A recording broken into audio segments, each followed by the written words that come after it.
नमस्कार, मी कांचन किरण येळवंडे, आळंदी देवाची इथून प्रभाग क्रमांक 4 ओबीसी महिला मधून भारतीय जनता पार्टीकडून निवडणूक लढवत आहे।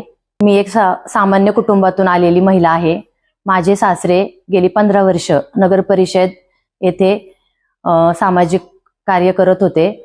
त्याच्यानंतर तोच वारसा पुढे घेऊन माझे पती किरण रामभाऊ येळवंडे यांनी आळंदी देवाची येथे 5 वर्ष शहराध्यक्ष पद म्हणून कार्य केलं आहे।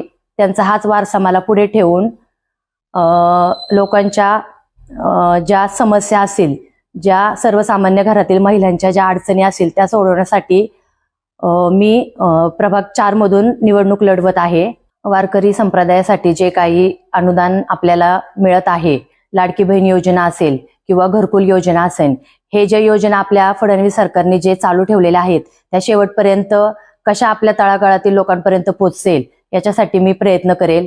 आळंदीमध्ये जे पाण्याची समस्या आहे, जे पाणी वेळेवरती न येत नाही ते बरोबर वेळेवर येण्यासाठी तो आमचा एक प्रयत्न असेल।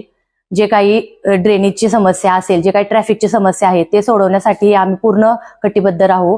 त्यासाठी मला प्रभाग क्रमांक 4 मधून भारतीय जनता पार्टी कमळ या चिन्हाकडून बटन दाबून भरघोस मताने निवडून द्या। आपल्या आळंदीमध्ये आषाढी आणि कार्तिकी वारीसाठी जे मोठ्या प्रमाणात जे काही वारकरी भक्त आळंदीमध्ये येत असतात, तर ते तीर्थस्थानासाठी जे आपल्या इंद्रायणीवरती जातात, जे काही आपल्या इंद्रायणी नदीचे जे प्रदूषण आहे ते रोखण्यासाठी आपण सर्वस्वी प्रयत्न करू आणि त्यांना चांगलं तीर्थ मिळेल असं आपण प्रयत्न करू।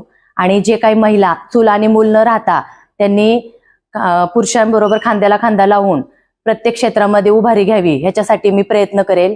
आणि जे काही आपले लहान मुलं असतील त्यांच्यासाठी एक छान असं गार्डन की त्यांना खेळण्यासाठी उपयोगी होईल, जे काही आपण लहान मुलं जाऊन तिथे आनंदाने खेळू शकतील, बागडू शकतील, याच्यासाठी आम्ही पूर्णपणे प्रयत्न करू। मला प्रभाग क्रमांक 4 याचा कायापालट करायचा आहे। सर्व सुख सुविधा मला प्रभाग क्रमांक 4 मध्ये द्यायच्या आहेत। त्यासाठी मला सर्व मतदार बंधू आणि भगिनींनी भरघोस मताने कमळ या चिन्हावरती बटन दाबून सहकार्य करावे। येत्या 2 डिसेंबर रोजी भारतीय जनता पार्टी कमळ या चिन्हावर प्रभाग क्रमांक 4 मधून जास्तीत जास्त मतदान रूपी आशीर्वाद देऊन कांचन किरण येळवंडे यांना भरघोस मताने तुम्ही निवडून द्यावे अशी आम्ही विनंती करत आहोत। जय श्रीराम।